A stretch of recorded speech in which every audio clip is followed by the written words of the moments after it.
everybody? Hope all of y'all are doing undeniably fan-freaking-tastic out there. I know I am, because tonight is AEW Dynasty 2024, and folks, I am burning up right now. I am like very severely hot. H-A-W-T, hot. Y'all, I have not been this physically hot in like months, since like way before autumn time. Like this is ridiculous right now. Like spring just started and it's already this hot right now. Dude, this is gonna be a long summer coming up, I tell you. But yeah, y'all.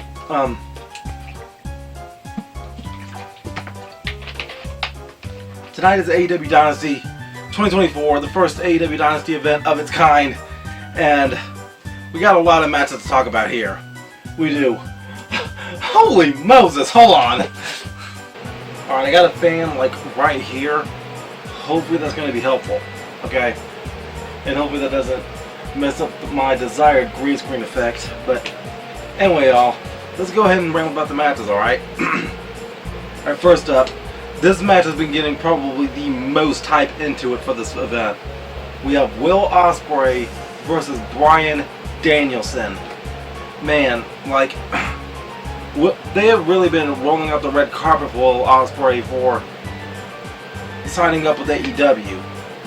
But like, Bryan Danielson, his time is running out, but he's not going quietly into that good night. He isn't. So I'm gonna give this one to Ospreay. Yeah, I'm gonna give this one to Ospreay, because Will Ospreay seems like the kind of guy that AEW would want to make happy. Like, there's big things in mind for Will Ospreay. There is. I see it coming, and I think a win over Bryan Danielson will definitely do him good. Alright, next up, the AEW Continental Championship is being defended by Okada, who takes on Pac. Man, Pac is like there sometimes, and then he's gone for a long time. He's there a little bit, and then he's gone again. I gotta give this one to Okada. I do. I'm gonna give this one to Okada. Alright, next up, the FTW Championship is on the line as Hook defends against Chris Jericho. Now, I know a lot of bad stuff has been going on with Jericho as of late, like professionally and personally. And I've been seeing a lot of people call a Chris Jericho feud the Jericho Vortex, and Hook has fallen into the Jericho Vortex. But I don't want to see Hook. I don't want to see Hook lose this match. I'm gonna give this one to Hook. All right, next up, the TBS Championship is being defended by Julia Hart, who defends against Willow Nightingale. The only way Willow Nightingale loses this match is if it's because of Mercedes Moné. I know Willow and Mercedes, they had a little bit of a feud going on when both of them was working for New Japan. But Julia Hart, her as TBS champion right now, it just feels right. Okay? I'm gonna give this one to Julia Hart. Alright, next up we have a ladder match for the vacant AEW Tag Team Championships. We have the Young Bucks versus FTR. Now, for the last AEW pay-per-view, it was Revolution. The main event was for the Tag Team Championships. It was Sting and Darby Allin versus the Young Bucks. Now, originally Sting wanted the Young Bucks to win that match, but to my understanding, behind the scenes, like, the Young Bucks, they insisted that Sting and Darby Allin win. So with that in mind, if the Young Bucks were to lose that match, which they did, just to immediately find themselves in another tag team match for the tag team titles, then that would essentially make their first loss basically pointless. But under this circumstance, I'm kind of digging the whole EVP thing that the Young Bucks are doing. Like, their heel work now is probably the best it's been, heck, ever since I started watching them in 2017. Like, what was their whole deal? Oh, just retro 80s, 90s look, super kick everyone. Oh, we're just too sweet because we're also members of the Bullet Club.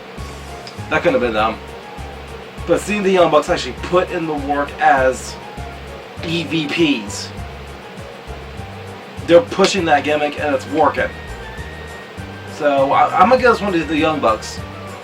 Like under the current circumstances, this is the only way that I'm gonna say yes, I would like the Young Bucks to win this match. Alright, next up, the AEW International Championship is being defended by Roderick Strong, who takes on Kyle O'Reilly. I don't know why Roderick does that. I hate it, but it's funny. Okay. Now, right now, the whole Devil storyline that MJF had going on with Adam Cole, the whole Undisputed Kingdom situation, it's been kind of like hit and miss. Like, if Adam Cole wasn't injured, maybe this storyline would have ended up turning out a lot better. But in this case, the Undisputed Kingdom, it's a mixture between the Undisputed Era and the Kingdom of Ring of Honor, which I'm kind of liking. I'm kind of liking that. But the only person missing from that, the only person missing right now is Kyle O'Reilly, and where the heck is Bobby Fish? Where the heck is Bobby Fish? We need to get Bobby Fish out there somewhere. Okay. But I still think it's a little bit too early for Roderick Strong to lose the International Championship right now. So I'm going to give this one to him. And the only way that Kyle O'Reilly loses this match is if it's due to the Undisputed Kingdom turning on him. And right now, I'm imagining Bobby Fish coming out to save him. Alright. Next up, we have a 6-man tag team match of the House of Black members, Malachi Black, Brody King, and Buddy Matthews, who takes on Mark Briscoe, Eddie Kingston, and the TNT champion, Adam Copeland. The House of Black has to win this match. The reason I'm saying that is because I am getting hyped and I am getting ready for Adam Copeland versus Malachi Black. And chances are that match, it needs to take place at Double or Nothing coming up next month. I'm going to go this one to House Black. Alright, next up. Dang it, there goes the color again. This must mean the AEW Women's World Championship is on the line as Toni Storm defends against Thunder Rosa. Now, this is a unique opportunity to make everything right in the AEW world. Thunder Rosa, she never lost that AEW Women's Championship. This needs to be her moment to get it back. No questions asked. This needs to be her moment to get it back. I'm going to give this one to Thunder Rosa.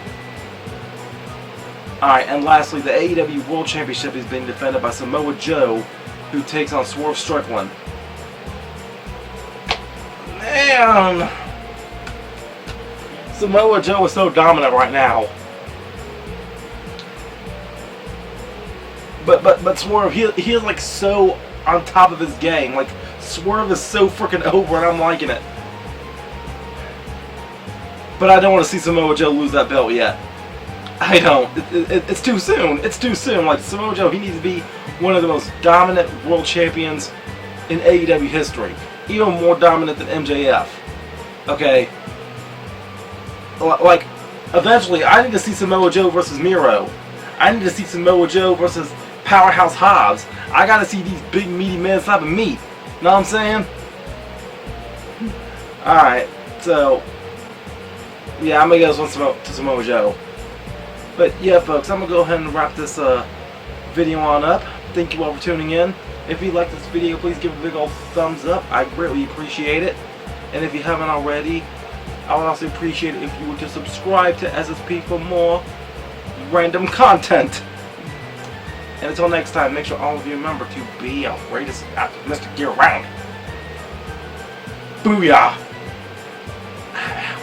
We all got a young Billy ball down deep inside. No matter where you're from, you just can't hide it when the band starts playing and the fiddle saws. You can't have a holler around. Booyah!